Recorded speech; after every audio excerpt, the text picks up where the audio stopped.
ನನ್ನೆಲ್ಲ ಸ್ನೇಹಿತರಿಗೂ ನಮಸ್ಕಾರ.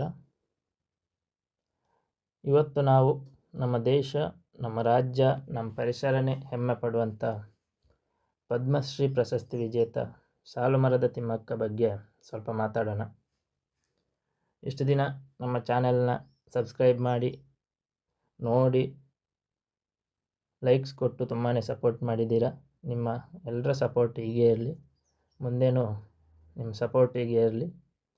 ಸಬ್ಸ್ಕ್ರೈಬ್ ಮಾಡದೇ ಇರೋರು ಸಬ್ಸ್ಕ್ರೈಬ್ ಮಾಡಿ. ನಾವು ಚಲನಚಿತ್ರ ನಾಯಕಿಯರ ಬಗ್ಗೆ, ರಾಜಕೀಯ ನಾಯಕರ ಬಗ್ಗೆ ಎಲ್ಲ ಅತಿ ಹೆಚ್ಚು ಒಲವು ತೋರಿಸ್ತೀವಿ.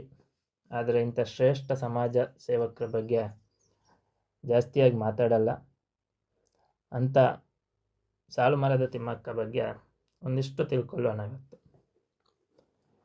1911 ಜೂನ್ 30ರಂದು ಚಿಕ್ಕರಂಗಯ್ಯ ಮತ್ತು ವಿಜಯಮ್ಮ ದಂಪತಿಗಳಿಗೆ ಆವಾಗಿನ ಮೈಸೂರು ಸಂಸ್ಥಾನ, ಇವಾಗಿನ ತುಮಕೂರು ಜಿಲ್ಲೆ ಗುಬ್ಬಿಯಲ್ಲಿ ಜನಿಸಿದಂಥವರು.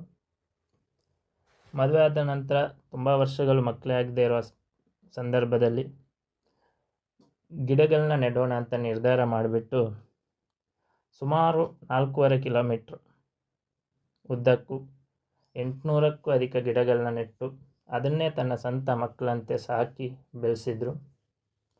ತದನಂತರ ಸುಮಾರು 8,000ಕ್ಕೂ ಅಧಿಕ ಗಿಡಗಳನ್ನ ನೆಟ್ಟು ಸಾಲುಮರದ ತಿಮ್ಮಕ್ಕ ಎಂಬ ಹೆಸರಲ್ಲಿ ಪ್ರಖ್ಯಾತಿಯಾದಂಥವರು. ಇವರಿಗೆ ಹಲವಾರು ಪ್ರಶಸ್ತಿಗಳು ಲಭಿಸಿದೆ.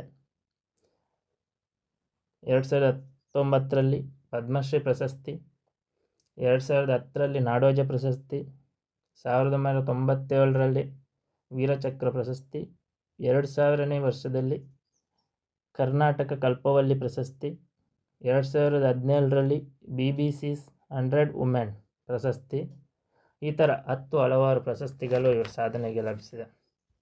ಇಂಥ ಮಹಾನ್ ಸಾಧಕಿ 14 ನವೆಂಬರ್ 2025 ಮರಗಳನ್ನೇ ಮಕ್ಕಳಂತೆ ಕಂಡ ಇವರು ಮಕ್ಕಳ ದಿನಾಚರಣೆ ದಿವಸ ನಮ್ಮನ್ನಗಲಿದ್ದಾರೆ.